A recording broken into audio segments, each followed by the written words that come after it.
কেবিনেটৰ সিদ্ধান্ত প্ৰতিটো লগে লগে কাৰ্যকৰী হয় নেকি? এইটো ৰাইজক আবহাওয়া কৰিবৰ কাৰণে তেওঁ এটা সিদ্ধান্ত লৈ দেখাইছে। তেওঁতো বহুত আগতে ল'ব পাৰিলে। এইটো দাবী ৰাইজৰ বহুত পুৰণা দাবী আছিলে, বহুত আগৰ দাবী। তেওঁ আজিলৈকে পূৰণ নকৰিলে আৰু এতিয়াও কেবিনেট সিদ্ধান্ত লৈ দেখুৱাইছে তেওঁতো কোনো প্ৰচেছ আৰম্ভ কৰা নাই। তেওঁ যদি কম এসপ্তাহৰ ভিতৰত কৰি ফৰ্মেশ্যন কৰি দি আছো ফাৰ্ষ্ট ট্ৰেক, তেতিয়া মানি ল'লে তেওঁ এতিয়া প্ৰচেছ কৰিছে। প্ৰচেছত 1 month, 2 months, nobody knows.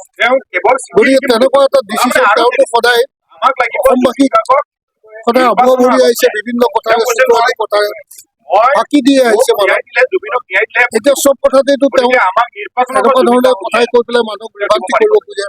গতিকে তেওঁৰ এই চব কথাত আমি ভুল নাযাওঁ। আৰু তেওঁ যদি কৰিছে এসপ্তাহৰ ভিতৰত কৰি দেখাওক, দৰকাৰ হ'লে ইলেকশ্যন পিছুৱাই দিয়ক, কম যে এমাহৰ ভিতৰত মই ফাৰ্ষ্ট ট্ৰেক কোৰ্টৰ ৰিজাল্ট আনি দিম। তেনেকে ক'ব লাগিব বা কৰিব লাগিব হাতে কামে।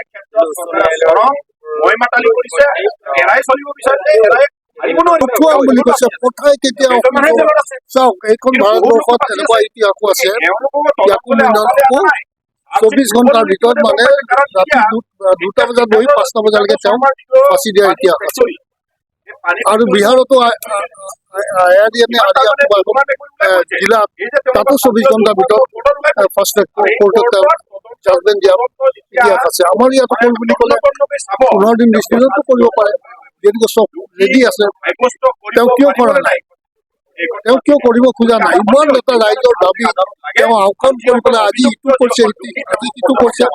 আচল মানে মেইন পইণ্টটো তেওঁ যোৱা নাই, মেইন ডিমাণ্ডটো তেওঁ এবাৰো আগবাঢ়ি যোৱা নাই বা এবাৰো সিদ্ধান্ত দিয়া নাই। কিন্তু গৰাকী মহিলা তেওঁ ইমান চব কথাটো ডেফিনেটলি মানুহে ভাবিব যে কৈছে, মই ক'লো নেকি তেওঁ তেনেকেই মানুহক মানে ফুচুলাই তেনেকুৱা কথাৰে ফুচুলাই আজি নাই নাই প্ৰক্ৰিয়া আদৰণি জনাইছে। কিন্তু মই ক'লো নেকি আজি আকৌ কোনোবাইতো কৈছে 6 জনগোষ্ঠীক ক'লে যে আমি তোমালোকক জনজাতিকৰণ দিম, কিবা পেঞ্চন দিব পাৰিলে কিবা ক'লে।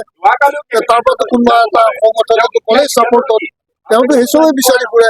এতিয়া